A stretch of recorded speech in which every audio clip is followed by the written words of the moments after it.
All right, thank you very much. Diane Abbot. I wanted to ask you about balancing priorities, but I just wanted to follow up briefly on some of the points my chair raised.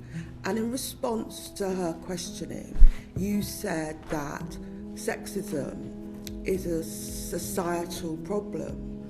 I can't think of a case where in the wider society somebody's been convicted of 24 cases of rape. Are you sure you were saying that there is nothing particular about policemen and their attitude to issues of gender? Are you sure?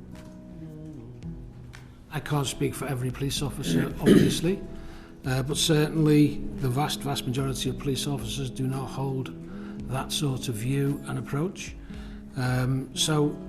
But we have seen plenty of serious sexual offences happening elsewhere. It is worse when it's a police officer. I fully accept that, because police have special powers. Police have a role in society that no officer should ever be allowed to serve as a police officer with this sort of mentality. I fully accept that. But what I can't accept is that every officer has that mindset. Just on the culture in the police force, one of the striking things about the David Carrick case, that over 20 years, nobody ever thought there was anything that they could report. He was called Bastard Carrick. That must have been for a reason. One of the striking things is that there was no one around him that saw that his attitude to women was problematic, and his senior officers promoted him. Doesn't that speak to a culture in the Met? This is obviously one issue on top of a number of issues that we've seen with the Metropolitan Police Force previously. Why this individual wasn't identified earlier, either by colleagues or by senior officers or through systems and IT, I really don't know, and that's what we... Isn't it? That's why he wasn't identified. We can point to plenty of officers who've been identified by other officers for wrongdoing, for having the wrong approach to policing, so it's not universal.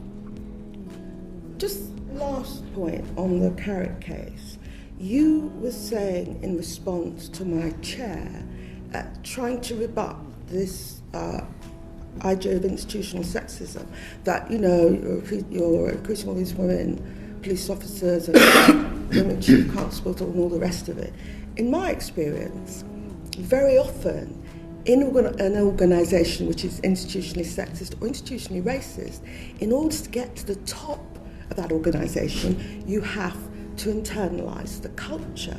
So having women chief constables does not mean that you cannot have a force which remains institutionally sexist. I accept your point, and I think I've already stated that I believe there are significant issues with misogyny and sexism that need to be rooted out by policing as soon as possible. And finally, on the very poor outcomes for rape and sexual assault cases, why do you think the outcomes are so poor and so slow? This is a significant issue for the criminal justice system throughout, not just policing.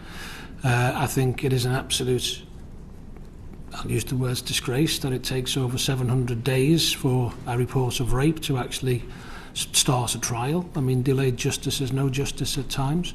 The impact of that on victims is absolutely wrong, and the whole criminal justice system needs to work together to ensure that those delays are removed and that victims do get proper justice and swift justice. Thank you. Interesting that rape, predominantly a crime against women, is the conviction rates and prosecution rates for that are so particularly low. I mean, again, this just feeds into my feeling around the institutional sexism within police forces. I know you don't agree with me on that, but it is just interesting when you look at the evidence.